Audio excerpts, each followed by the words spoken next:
नमस्कार, स्वागत है आपका। आप देख रहे हैं द न्यूज और मैं रानी गुप्ता आपके साथ। बिहार सरकार में मंत्री तेज प्रताप यादव ने बयान दिया है कि राम तभी घर आएंगे जब केंद्र में इंडिया अलायंस का झंडा लहराएगा।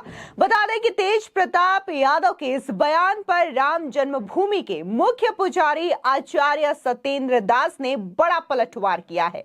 न सिर्फ उन्होंने तेज प्रताप यादव के इस बयान पर पलटवार किया है, बल्कि असदुद्दीन ओवैसी के द्वारा भड़काऊ बयानबाजी जो मस्जिदों को लेकर के की गई है और नौजवानों को भड़काने वाला बयान दिया गया है, इस पर भी उन्होंने बड़ा हमला बोला है। दरअसल आचार्य सत्येंद्र दास ने कहा कि ये लोग दिन में सपने देख रहे हैं, इनके सपने कभी भी पूरे नहीं होंगे। विपक्षी दलों के गठबंधन में आपसी एकता ही नहीं है। उन्होंने कहा कि केंद्र में एक बार फिर से बीजेपी की सरकार आएगी। यानी कि सीधे तौर पर आचार्य सत्येंद्र दास ने इस बात की बड़ी भविष्यवाणी कर दी है कि केंद्र में एक बार फिर से बीजेपी की सरकार की वापसी होगी और इंडिया अलायंस जो बना है उसका कोई मतलब ही नहीं है, क्योंकि इनमें आपस में ही कोई एकता देखने को नहीं मिल रही है। आचार्य सत्येंद्र दास ने कहा कि अब वो सब अपने अपने घरों में झंडा लहराए। अब केंद्र में आने के लिए तेज प्रताप यादव जो सपने देख रहे हैं वो केवल एक दिवा स्वप्न है और दिवा स्वप्न कभी सच नहीं होते। पहले ये सोच ले कि ये जो गठबंधन बना है उसमें एकता ही नहीं है, और जब एकता ही नहीं है, जहां सुमति नहीं है और इस तरफ एनडीए बीजेपी का संगठन है उसमें सुमति है, एक को नेता माने हैं और उसी नेता के आधार पर ये चुनाव लड़ेंगे। सुनिए आचार्य सत्येंद्र दास क्या कह रहे हैं तेज प्रताप के इस बयान पर। वो कौन लहराएगा, उसका झंडा निकालता है, अपने अपने घर में लहरावे। अब केंद्र में आने की जो स्वप्न देख रहे हैं वह स्वप्न है, वह स्वप्न का कभी पूरा होना नहीं है, दिवा स्वप्न है। दिन के स्वप्न कोनो फल नहीं देता। इसलिए ये सोचें कि ये जो गठबंधन बना है, ये गठबंधन पहले एकता ही नहीं है, और जब एकता नहीं है, जहाँ सुमत तहाँ संपत न आना, जहाँ सुमत वहाँ सुमत नहीं है। और यहाँ पर जो इनके भाजपा के संगठन है उसमें सुमति है, एक नेता माने हैं और उसी नेता के आधार पर लड़ेंगे।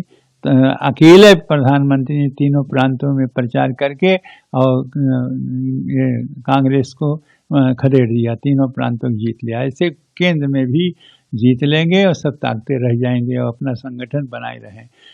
यह जो सोच रहे हैं, स्वप्न जो सोच रहे हैं, वो स्वप्न पूरा नहीं होगा।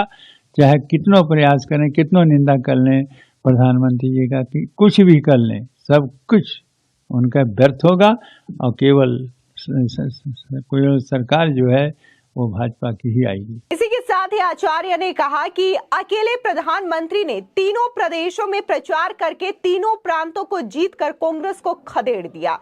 वो केंद्र में भी जीत लेंगे और सब ताकते रह जाएंगे। ये जो स्वप्न देख रहे हैं वो कभी पूरा नहीं होने वाला, चाहे कितने भी तरीके से प्रयास कर लें, चाहे वे प्रधानमंत्री की कितनी भी निंदा कर लें, कुछ भी कर लें, सब कुछ उनका गर्त होगा और बीजेपी की ही सरकार आएगी। आपको बता दें, इसी के साथ ही देखने को मिला कि आचार्य सत्येंद्र दास ने उदित राज और असदुद्दीन ओवैसी के बयानों पर भी हमला बोला है।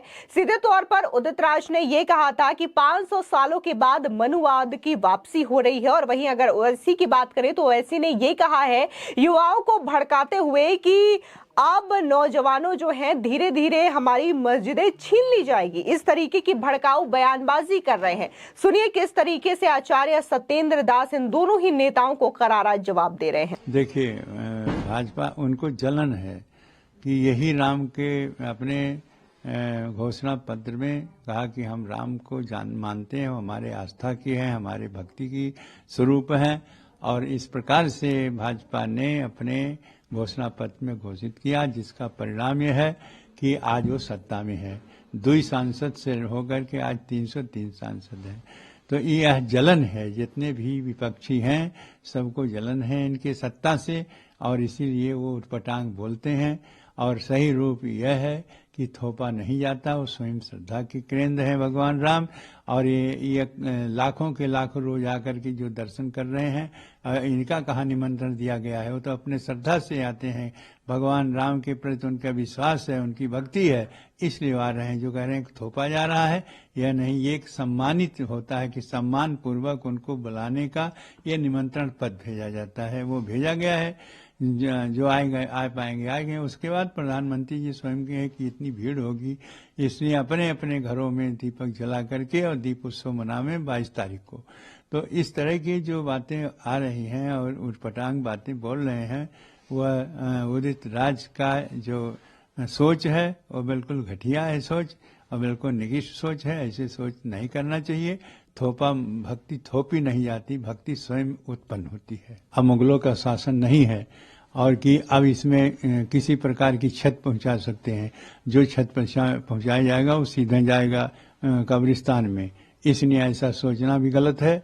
और जो भड़का रहे हैं जवानों को, भड़काते रहे, यहाँ जितने आए हैं यहाँ छठ पहुंचाने के लिए, जब विवादित रामलला त्रिपाल में थे तब भी यहाँ आए थे, अब आए और सब यहाँ मारे गए और उनका कब्रिस्तान यहाँ बन गया। ऐसा जो भी इस विरोध में बोलेगा उसका केवल कब्रिस्तान बनेगा और कुछ नहीं बनेगा। रामलला का एक इंच भी कोई भी क्षति नहीं हो सकती।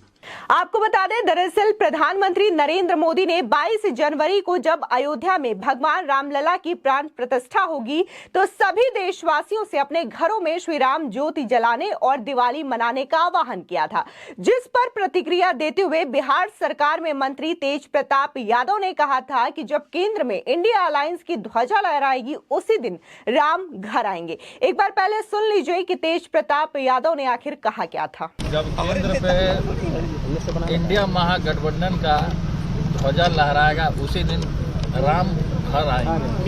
आपको बता दें कि प्रधानमंत्री नरेंद्र मोदी ने 2 दिन पहले अयोध्या दौरे के वक्त कहा था कि यह ऐतिहासिक क्षण बहुत भाग्य से हम सभी के जीवन में आया है।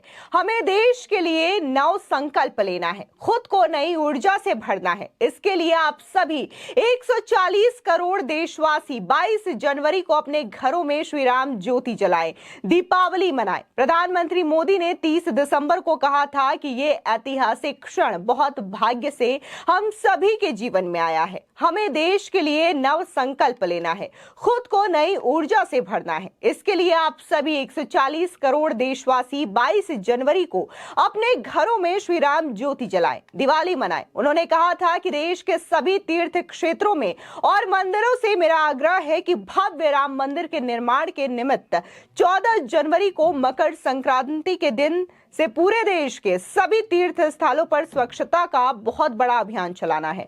हर मंदिर में सफाई का अभियान हमें 14 जनवरी से 22 जनवरी तक चलाना है। इसी के साथ ही प्रधानमंत्री मोदी ने कहा था कि मेरे सभी देशवासियों से मेरी एक हाथ जोड़ करके विनती है कि हर किसी की इच्छा है कि 22 जनवरी के आयोजन का हिस्सा बनने के लिए वह स्वयं अयोध्या आए, लेकिन आप जानते हैं कि हर किसी का आना संभव नहीं है। इसलिए सभी राम भक्तों से मेरा आग्रह है कि 22 जनवरी को एक बार विधि पूर्वक कार्यक्रम हो जाने के बाद अपनी सुविधा के मुताबिक वो अयोध्या आए। अयोध्या आने का मन 22 जनवरी को ना बनाए। अब ऐसे में जहां प्रधानमंत्री नरेंद्र मोदी ने देशवासियों से अपील की कि वो अयोध्या ना आए, दूसरी ओर ये भी अपील की है कि 22 जनवरी को जब अयोध्या में भव्य तरीके से भगवान श्री राम की प्राण प्रतिष्ठा की जाएगी तो उस दिन जो करोड़ों देशवासी हैं, खासकर राम भक्त जो है, वो आसपास के मंदिरों में या फिर अपने घरों में राम ज्योति जलाएं और दिवाली मनाएं। जहां इस चीज को लेकर के, इस अपील को लेकर के देशवासी खुश हैं, तो वहीं लगातार विपक्ष की ओर से इस पूरे मामले को लेकर के सियासत बरकरार है। और यही वजह है कि तेज प्रताप यादव ने इस अपील पर भी हमला किया और ये बोला कि राम तभी घर आएंगे जब इंडिया अलायंस का झंडा केंद्र पर लहराएगा। जाहिर तौर पर देखने को मिल रहा है कि इंडिया अलायंस का गठन किया गया है ताकि लोकसभा 2024 के चुनावों में वो मोदी सरकार को सत्ता से हटा सके और उनकी जो सरकार है वो केंद्र में आ जाए। लेकिन इंडिया अलायंस की तमाम जो बड़ी पार्टियां हैं, फिर चाहे हम आरजेडी जेडीयू की बात करें, कांग्रेस आम आदमी पार्टी की बात करें, टीएमसी की बात करें, ऐसी तमाम पार्टियां हैं जो कि आपस में ही उलझती हुई नजर आ रही है। अभी तो सीट शेयरिंग को लेकर के कोई बैठक में बात भी नहीं हुई है। इसकी बजाय अगर हम ममता बनर्जी की बात करें, आम आदमी पार्टी की बात करें, या फिर हम महाराष्ट्र में उद्धव गुट की बात करें, तो इनका नजरिया पूरी तरीके से अलग नजर आ रहा है। इनका कहना ये है कि ये अपने राज्यों में किसी भी तरीके से गठबंधन नहीं करने वाले हैं और कांग्रेस को ज्यादा सीटें नहीं देंगे। वहीं ये भी कह रहे हैं कि ये जो गठबंधन है वो पूरे देश में है, ना कि हमारे उन राज्यों में जहां पर हमारी स्थिति मजबूत है। तो लगातार ऐसी बयानबाजियां देखने को मिल रही है और सवाल ये उठता है कि क्या इंडिया अलायंस का ये गठबंधन वाकई में कारगर साबित होगा या नहीं होगा, क्योंकि तमाम नेताओं की बयानबाजी यहां पर अलग अलग तरीके से देखने को मिल रही है। फिलहाल इस पूरे मामले को लेकर के आपकी क्या राय है, हमारे कॉमेंट सेक्शन में जरूर बताएं। धन्यवाद।